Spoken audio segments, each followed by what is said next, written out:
हमें संविधान दिया। दिया।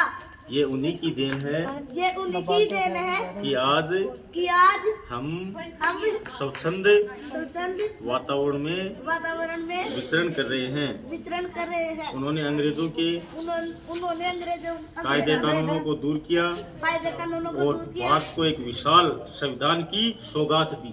और भारत को विशाल जोर से बोल, जय बोल, जय बोल बाबा साहब की जय, ऐसे बोल, बोल बाबा साहब की जय। धन्यवाद। किया विद्वान व विदुषी स्टाफ साथी और प्रिय विद्यार्थियों, जैसा कि आपको सबको पता है आज अपनी संविधान दिवस मना रहे हैं, तो इसके बारे में छोटी सी जानकारी दूंगा। ज़्यादा डिटेल में तो बहुत लंबा चौड़ा है। तो अपने को संविधान, पहली बात तो संविधान बनाने में 2 वर्ष 11 माह 18 दिन लगे थे और संविधान बनाने के लिए 2 समितियां बनाई गई थी। एक तो प्रारूप समिति बनाई गई थी, एक निर्मात्री समिति थी। प्रारूप समिति के अध्यक्ष थे डॉक्टर BR अम्बेडकर और निर्मात्री समिति के अध्यक्ष थे डॉक्टर राजेंद्र प्रसाद, जो भारत के प्रथम राष्ट्रपति थे। तो निर्मात्री में तो सारी आ गए, उसमें आपके 284 सदस्य थे। उसमें उस समय 284 सदस्य थे निर्मात्री के अंदर, और प्रारूप समिति के अंदर 7 सदस्य थे। कितने सदस्य थे? 7। उनके नाम बताना चाहता हूं। एक तो डॉक्टर BR अम्बेडकर अध्यक्ष थे, दूसरा था KM मुंशी, तीसरे थे सैयद मोहम्मद सादुल्ला, चौथे थे BL मित्र, पांचवा थे अलादी कृष्णा स्वामी अय्यर, छठे थे N गोपाल स्वामी अयंकर और 7वें थे DP खेतान। तो प्रारूप बनाने के लिए इन 7 आदमियों को जिम्मेदारी, इन 284 आदमियों ने कोने कोने से पूरे देश से चुने गए थे और इन 284 आदमियों ने मतलब उनको जिम्मेदारी, और पूरे जो विद्वान लोग थे उस समय और उन्होंने इनको जिम्मेदारी सौंपी थी। अभी 7 आदमी में 2-3 तो विदेश चले गए थे और 2-3 बीच में एक्सपायर हो गए थे और अंत में बाबा साहब के ऊपर ये जिम्मेदारी आ गई थी। काम तो सभी का था, मतलब 2-3 तो संयोग से एक्सपायर हो गए, इसमें 2-3 विदेश चले गए और अंत में जिम्मेदारी इनके ऊपर ही थी।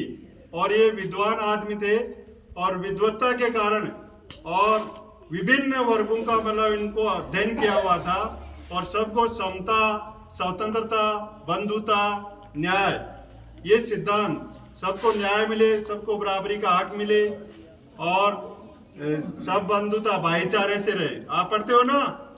अरे संविधान प्रस्तावना पढ़ी है, 3 तो न्याय है, सामाजिक, आर्थिक और राजनीतिक, 3 न्याय।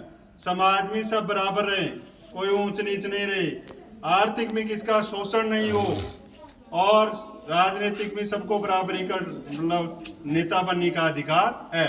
3 तो न्याय दिए हैं। 5 स्वतंत्रता, विचार, अभिव्यक्ति, विश्वास, धर्म और उपासना की स्वतंत्रता, ये 5 स्वतंत्रता दी है। और प्रतिष्ठा और अवसर की समता, समता बराबरी, कोई भी लिंग, जाति, वर्ग, बिना भेदभाव किए बिना कोई भी IAS, RS, कलेक्टर, मुख्यमंत्री, प्रधानमंत्री कोई भी बन सकता है। पहले राजा का बेटा ही राजा बनता था, पुरानी व्यवस्था ये थी, राजा का बेटा ही राजा बनता था, अन्य को अधिकार नहीं थे, पढ़ने का अधिकार भी नहीं था। तो इस प्रकार से यह मतलब उस समय के उस परिस्थितियों में सभी विद्वानों ने सोचा कि अपने को इस प्रकार का संविधान चाहिए जो सभी वर्ग के हितों की रक्षा करे। तो ये तो प्रारूप, बाबा साहब तो प्रारूप लाते थे और उस पर बहस होती थी और उसको फिर बाद में पास किया जाता था। सभी लोगों ने मिलकर के 284 लोगों ने मतलब हर वर्ग से उनमें लिए गए थे और उन्होंने सभी ने फिर इसको स्वीकार किया था। इसको फिर 26 नवंबर 1949 को मतलब ये अंगीकृत और अधिनियमित किया और 26 जनवरी 1950 को लागू किया। तो अपने को कहने का मतलब यह है कि अपने संविधान के सारे अनुच्छेदों को पढ़ें। 395 अनुच्छेद है और पढ़ना बहुत जरूरी है। इसमें सबके अधिकार दिए हुए हैं और संविधान की रक्षा करना भी अपना परम दायित्व बनता है। धन्यवाद। इतना ही कहूँगा।